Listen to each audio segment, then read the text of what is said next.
नमस्कार। मैं सुनीता कथा मंथन में आप सबका स्वागत करती हूँ।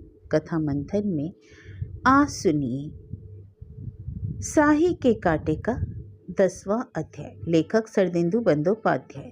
ब्योमकेश की इस कहानी के पहले के अध्याय आपको हमारी प्लेलिस्ट में मिल जाएंगे। लिंक आपको आई बटन में मिल जाएगा। सूर्यास्त के बाद निरुपति के यहाँ नियमित तौर पर आने वाले लोग पहले की ही तरह एकत्र होने लगे। विजय भी वहां था। सबके चेहरे पर तनाव था। उस शाम प्रबल पियानो पर नजर नहीं आया, सोफे पर बैठा हुआ था। जब से उन लोगों ने विजय से देवाशीष के बारे में सुना, सब लोगों का मूड बहुत उदास हो गया था। अखबारों में छपने वाली साही के कांटे से होने वाली हत्याओं की कहानी अचानक उनके दरवाजे तक पहुंच चुकी थी। प्रबल ने पूछने के लिए अपना सिर उठाया, ब्योमकेश बख्शी कौन है? कपिल ने अजीब सा मुंह बनाया। विजय ने उत्तर देने के लिए अपना मुंह खोला ही था कि तभी दरवाजे के बाहर कुछ लोगों के कदमों की आवाज सुनाई पड़ी। अगले पल राखाल बाबू ने ब्योमकेश के साथ कमरे में प्रवेश किया। सब लोग खड़े हो गए। दोनों का स्वागत करने के लिए निरुपति आगे बढ़े। आप लोग कृपया यहाँ अंदर आ जाए। हमें आपके आने की आशा थी। मैं निरुपति लाहा हूँ और यह है कपिल, प्रबल, सुजान और खड़ग बहादुर। जब सब लोग बैठ गए तो उन्होंने सिगरेट जलाई और कहा, हम लोगों ने उसके बारे में विजय से सुना।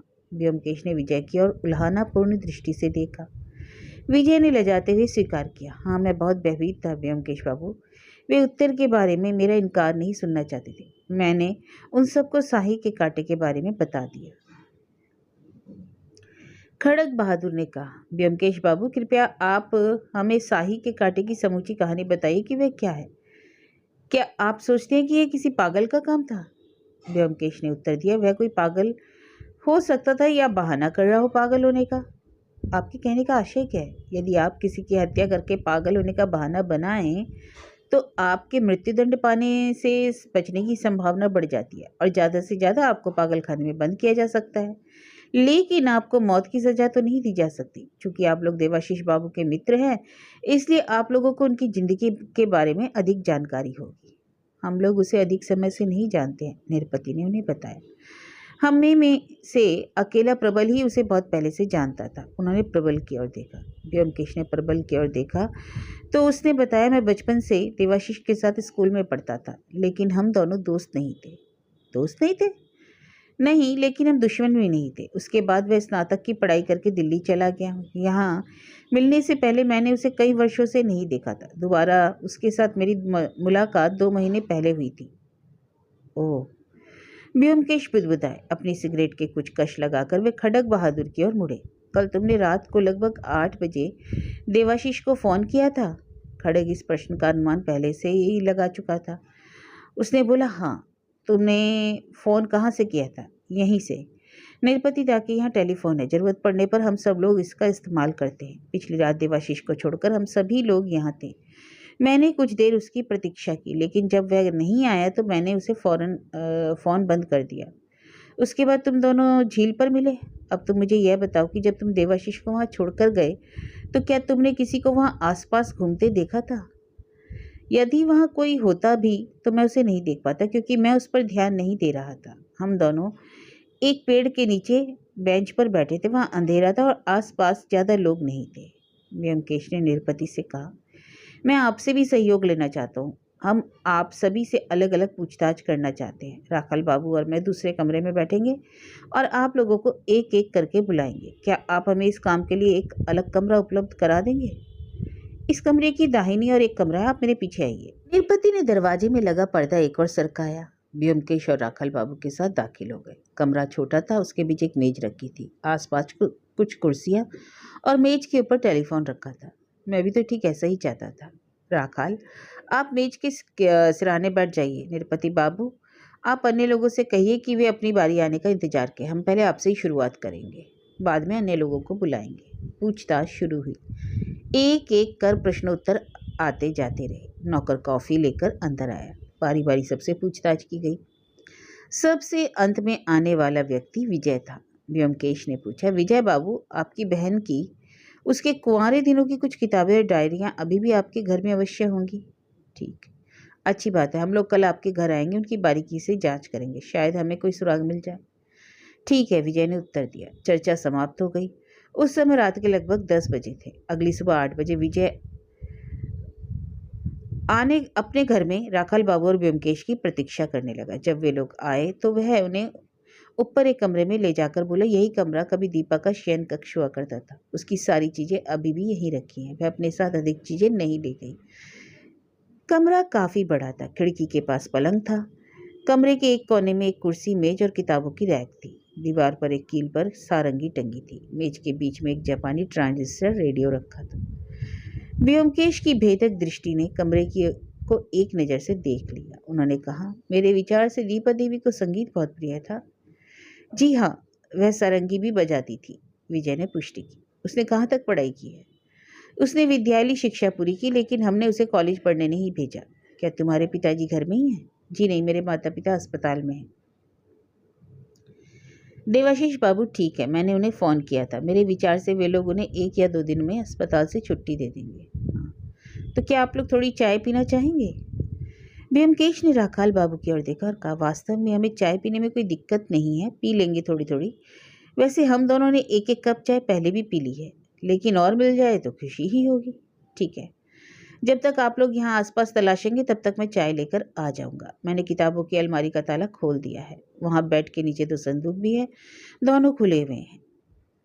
कमरे से विजय के चले जाने के बाद ब्योमकेश ने राखाल बाबू से कहा, इस कमरे में जांच करने लायक कुछ खास है नहीं। मैं किताबों की अलमारी देखता हूँ, तब तक आप संदूक में रखी चीज़ों को खंगालिए।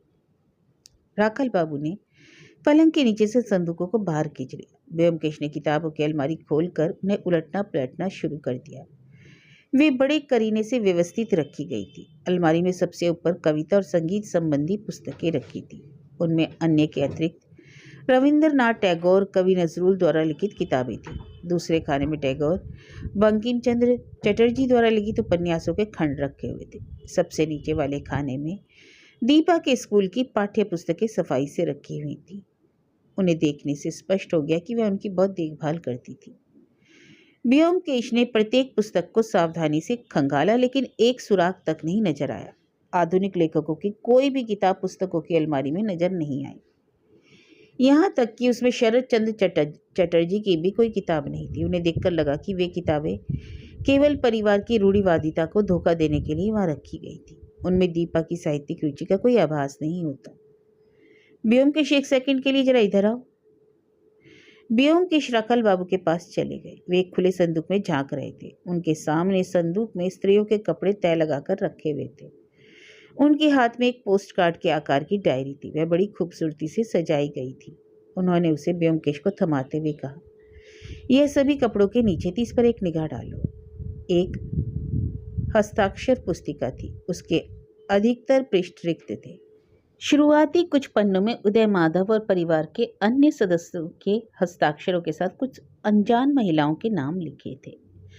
उसके बाद एक ऐसा पृष्ठ आया जिस पर एक कविता की कुछ पंक्तियां थी। नीचे एक हस्ताक्षर, उसमें लिखा था, तुम्हारी आंखों की विद्युतीय विकिरण मेरे बादल रूपी हृदय में कंपन जगा देती है। उसके आगे के सारे पृष्ठ रिक्त थे।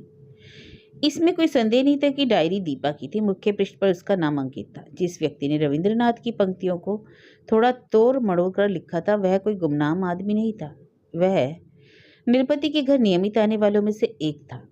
ब्योमकेश बुदबुदाते हुए बोले, तो हमारा संदेह निराधार नहीं था। बाहर किसी के कदमों की आहट सुनाई पड़ी। ब्योमकेश ने फुर्ती से डायरी अपनी जेब में रख ली और राखाल बाबू की ओर संकेत किया कि इसे अभी गुप्त ही रखा जाए। विजय 2 कप चाय लेकर अंदर आया और उसे मेज पर रखते हुए कहा, आइए अपनी चाय उठा लीजिए। क्या आपको कोई महत्वपूर्ण चीज हाथ लगी? नहीं, कुछ भी नहीं, राखाल बाबू ने कहा। ब्योमकेश ने चाय की चुस्की लेते हुए कहा, सत्य का मार्ग अत्यंत कठिन होता है। कोई नहीं जानता कि वह कहाँ और किस रूप में छिपा हो। खैर, कोई बात नहीं, दिल छोटा मत करो। 3 या 4 दिनों में अपराधी की खोज कर ली जाएगी। दोनों अपनी चाय पीकर वहां से चले गए। साथ चलते हुए राखाल बाबू ने कहा, अब केवल अपराधी को गिरफ्तार करना बाकी है। वास्तव में हम अधिक ठोस सबूत के बिना उसे पकड़ नहीं सकते। नहीं, हमें उसके लिए एक जाल बिछाना पड़ेगा। ब्योमकेश ने उनकी बात से सहमत होते हुए कहा, लेकिन वैसा करने से पहले हमें यह सुनिश्चित करने की जरूरत है कि क्या इस समूची श्रृंखला में दीपा की भी कोई भूमिका है? अस्पताल में डॉक्टर गुप्ता ने ब्योमकेश और राखाल बाबू के लिए दीपा के साथ अलग से बात करने का प्रबंध करा दिया। हम तुमसे कुछ प्रश्न करना चाहते हैं, ब्योमकेश ने कहा, लेकिन अभी हमसे यह मत पूछना कि हम ऐसा क्यों करना चाहते हैं। अंत में तुम स्वयं जान जाओगी। दीपा ने बिना किसी भूमिका के पूछा, आप मुझसे क्या जानना चाहते हैं? उसका भय दूर हो चुका था। अब वह एक परिपक्व गृहिणी की भांति व्यवहार कर रही थी। पूछताछ शुरू हुई। राखाल बाबू ने अपनी सधी हुई दृष्टि दीपा के ऊपर जमा दी। ब्योमकेश, क्या तुम उन लोगों को जानती हो जो निरुपति लाह के घर बार बार चाय सत्र में जाते रहते हैं? दीपा, जी हाँ, मैं जानती हूँ, वे सब मेरे भाई के मित्र हैं। क्या वे इसी तरह तुम्हारे मायके में भी आते थे? यदि कोई उपलक्ष्य होता था तो वह अवश्य आते थे। उनके नाम निरुपति लाहा, सुजान मित्रा, कपिल बासु, प्रबल गुप्ता और खड़ग बहादुर है। क्या तुम इनमें से किसी को जानती हो? नहीं, इनका नाम अभी मैंने आपसे सुना है। अच्छा, यह बताओ, क्या तुम जानती हो कि निरुपति लाहा एक विधुर है? हाँ, शायद मैंने इस बारे में सुना है। क्या तुम जानती हो कि इनमें से किसी की कभी शादी हुई थी? उनमें सभी कुंवारे हैं। क्या प्रबल गुप्ता विवाहित है? मैं पक्के तौर पर नहीं कह सकती, मैं ऐसा नहीं सोचती। वह शादीशुदा था, उसकी पत्नी का भी हाल में ही देहांत हुआ था। अरे, मैं यह बात नहीं जानती। खैर, यह बताओ, कपिल बासु के बारे में तुम क्या सोचती हो? वह अच्छा आदमी है। क्या तुमने उससे जुड़े किसी घोटाले के बारे में कभी सुना है? नहीं। और सुजान मित्रा? वह एक फिल्म अभिनेता है। क्या तुमने उसके बारे में कभी कोई अफवाह नहीं सुनी? नहीं, मैंने नहीं सुनी। क्या तुम्हें फिल्में देखना पसंद है? हाँ, देखती हूँ। सुजान मित्रा को तुम कितना पसंद करती हो? वह बहुत अच्छा कलाकार है। कैसा आदमी है वह? वह मेरे भाई का दोस्त है और निश्चय ही वह अच्छा आदमी होगा। दादा कभी गलत लोगों की संगत में नहीं पड़ते। सत्य है। क्या तुमने कभी कोई फुटबॉल मैच देखा है? स्कूली लड़की के रूप में मैंने कई बार फुटबॉल का मैच देखा है।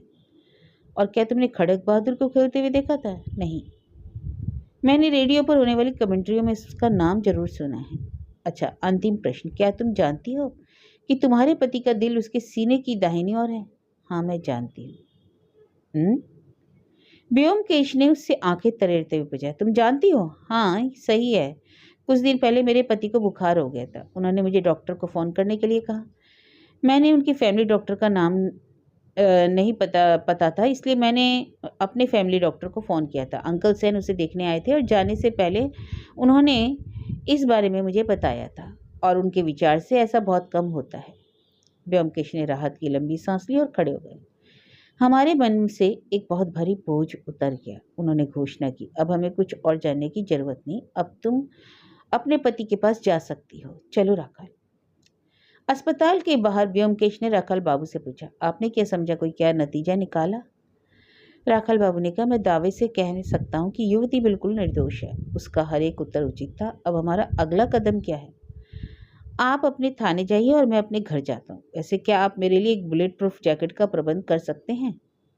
मेरे पास एक उपाय है। आज रात को जैकेट के साथ तुम मेरे घर आओ, मैं उसके बारे में सब बताऊंगा।